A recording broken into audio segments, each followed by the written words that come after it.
السلام علیکم، میں ہوں علی وکاس۔ تو جیسا کہ ہم نور الدین زنگی کے بارے میں بات کر رہے ہیں، نور الدین زنگی سلطان مشرق کے نام سے بھی مشہور ہیں۔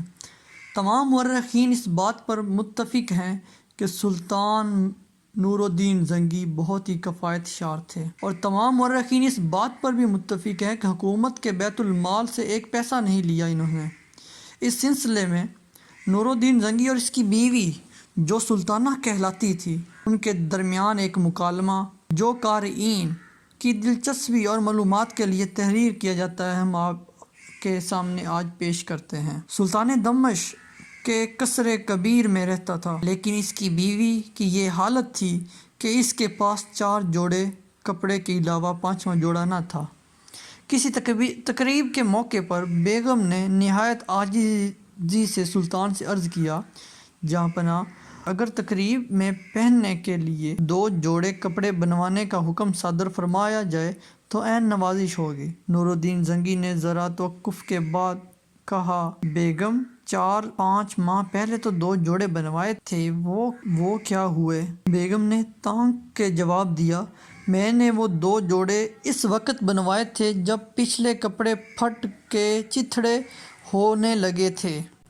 آخر میں ملک شام کی ملکہ ہوں، مجھے سلطانہ کہا جاتا ہے، عام دنوں میں نہ صحیح، لیکن تقریب کے موقع پہ تو مجھے نیا جوڑا پہننا چاہیے۔ نور الدین زنگی: یہ تو ٹھیک ہے، مگر کیا کیا جائے، میری آمدنی محدود ہے، اس میں سب کچھ کرنا پڑتا ہے۔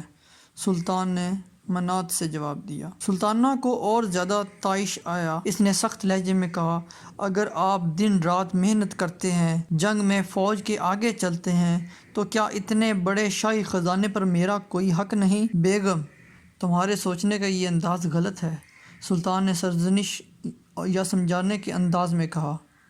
شاہی خزانے پر نہ تمہارا حق ہے اور نہ میرا، یہ تو ضرورت مند مسلمانوں کا بیت المال ہے، اسے صرف ملک کی حفاظت یا رعایا کی بھلائی پر خرچ کیا جا سکتا ہے، پھر میں اپنی ضرورتیں کہاں سے پوری کروں؟ بیگم لاجواب ہو کر بولی، کیا سلطان یہ پسند فرمائیں گے کہ میں اپنے اخراجات کے لیے اپنے میکے سے خرچ منگواؤں؟ خدا کا شکر ادا کرو بیگم، سلطان نے پرخلوص لہجے میں کہا، ہم بیت المال سے اپنا جو ماہانہ لیتے ہیں، اس سے ہماری گزر بسر ہوتی ہے۔ ہاں، اگر تمہیں رقم کی ضرورت ہے تو میں فرمان جاری کر دیتا ہوں کہ حمص میں میری ذاتی ملکیت میں جو 3 دکانیں ہیں، ان کا سالانہ کرایہ تمہیں دے دیا جائے۔ بیگم چڑھ گئی، بولی، عالی جاں، مجھ پر مہربانی کی ضرورت نہیں، میں جانتی ہوں ان دکانوں کا سال بھر کا کرایہ صرف 2 دینار ہوتا ہے، میں اس بخشش کو شکریہ کے ساتھ نامنظور کرتی ہوں۔ مجھے افسوس ہے کہ میرے پاس اس کے علاوہ اور کچھ نہیں،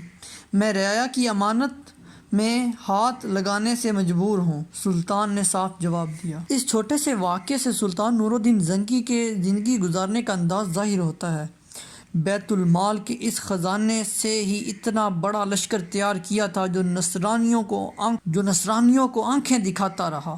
اس بیت المال سے اس نے اسد الدین شیر کو، جو صلاح الدین ایوبی کے چاچا تھے، کو 1,00,000 دینار دے کر ایک عظیم الشان لشکر مصر کو فتح کرنے کے لیے روانہ کیا، اور یہ 1,00,000 کا خرچ تو لشکر کے اخراجات کے لیے تھا۔ اس کے علاوہ اس نے ہر لشکری کو 20-20 دینار اس کے ذاتی خرچ کے لیے عطا کیے تھے۔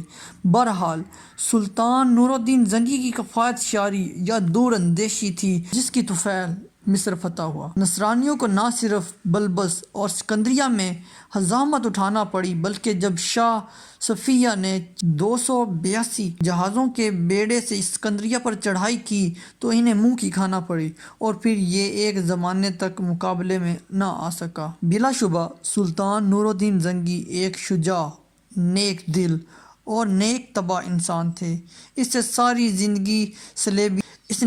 زندگی صلیبی محاربات میں گزاری۔